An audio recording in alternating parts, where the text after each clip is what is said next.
దశకము 26 ఛందస్సు శాలిని. ఇంద్రద్యుమ్నః పాండ్యఖండాధిరాజः త్వద్భక్తాత్మా చంద్రనాద్రౌ కదాచిత్ త్వత్సేవాయాం మగ్నధీరాలులోకే నైవాగస్త్యం ప్రాప్తమాతిథ్యకామం. కుంభోద్భూతిः సంభృతక్రోధభారः స్తబ్ధాత్మా త్వం హస్తిభూయం భజేతి. శప్త్వాథైనం ప్రత్యగాత్సోऽपि లేభే హస్తీంద్రత్వం త్వత్స్మృతివ్యక్తిధన్యం. దుగ్ధాంబోధేర్మధ్యభాజిత్రికూటే క్రీడన్ శైలే యూథపోయం వశాభిः. సర్వాన్ జంతూనత్యవర్తిష్టశక్త్యా త్వద్భక్తానాం కుత్ర నోత్కర్షలాభः.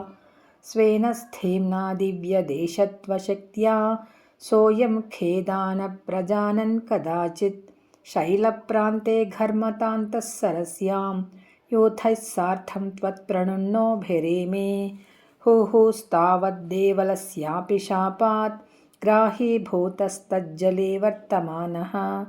జగ్రాహైనం హస్తినం పాదదేశే శాంత్యర్థం హి శ్రాంతిదోషి స్వకానాం.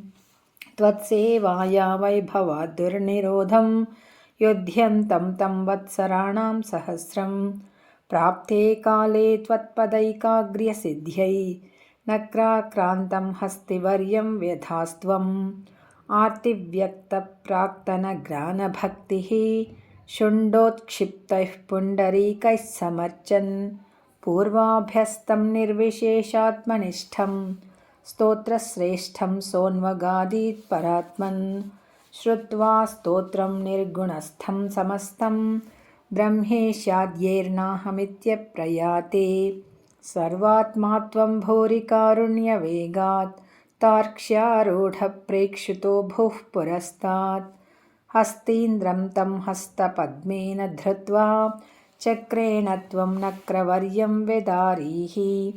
గంధర్వేऽస్మిన్ముక్తశాపే సహస్తి త్వత్సారూప్యం ప్రాప్య దేదీప్యతే స్మ.